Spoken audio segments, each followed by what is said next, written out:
গ্রাম বাংলার প্রাকৃতিক সৌন্দর্যের মাঝে আমি চলে এসেছি। আপনারা আমার মতন প্রতিনিয়ত আসার চেষ্টা করবেন, তার কারণ গ্রাম বাংলায় আসলে যে এত সুন্দর, এত ভালো লাগে, এই ভালো লাগা মুহূর্তটাই প্রত্যেকটা সময় আমি প্রত্যেকটা বন্ধুদের মাঝে তুলে ধরার চেষ্টা করি। যে আমার পাশে দেখেন, এই যে ধান চাষ করেছেন, এই ধানের নাম হয়েছে স্বর্ণা ধান। এই যে এই পাশে দেখেন, এই পাশেও কিন্তু আপনার যে ক্ষেতটি রয়েছে সেই ক্ষেতটিও কিন্তু দেখা গেছে ধানের নাম স্বর্ণা ধান। এই স্বর্ণা ধান কিন্তু আশেপাশে যে জায়গা জমিগুলো রয়েছে সবাই কিন্তু চেষ্টা করছে। অনেক ক্ষেতে দেখা গেছে আমন ধান বুনছে, কেউ আউশ ধান বুনছে, বিভিন্ন ধান বুনেছেন। এবং কি এই গ্রাম বাংলায় আসলে এই ধান ক্ষেত দেখলে যে কতটা ভালো লাগে, আনন্দ অনুভূতিটা, সেটা কিন্তু আপনাদের মাঝে আমি সবসময় তুলে ধরার চেষ্টা করি। তার কারণ এই ধান ক্ষেতের সবসময় কিন্তু আমরা কৃষকরা নির্ভর করে থাকি। কৃষক বাঁচলে এই দেশ বাঁচবে। আর যদি কৃষক যদি দেখা গেছে অধঃপতনে চলে যায়, তাহলে এই দেশও কিন্তু অধঃপতনে চলে যাবে। তাই আমি বলবো যে আপনারা সবসময় কৃষিকাজের উপরে অগ্রসর হবেন। ধান কিন্তু বাধ্যতামূলক মানুষের লাগে, ধান থেকেই কিন্তু চাউল হয়। এই চাউলটাই কিন্তু দেখা গেছে আমি সবাই খেয়ে থাকি। তার কারণ দেখা গেছে এই চাউল যদি আমি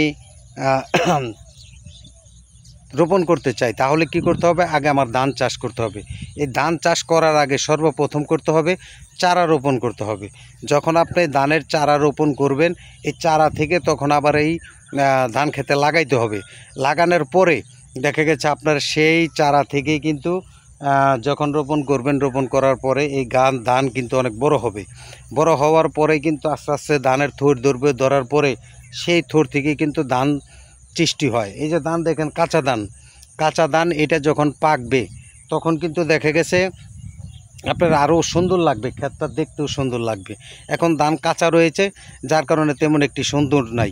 তাই আমি বলবো সারা বাংলাদেশের কৃষক যারা আছেন সবাই কৃষিকাজের প্রতি উপযোগী হওয়ার চেষ্টা করবেন। তার কারণ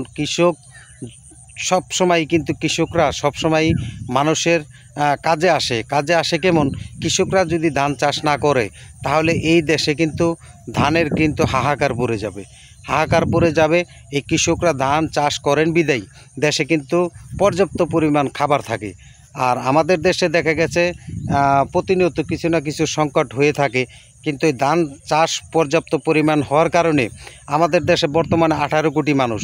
এই 18 কোটি মানুষের খাবার কিন্তু দেখা গেছে গ্রাম বাংলার কৃষকরা কিন্তু এই তৈরি করে থাকেন।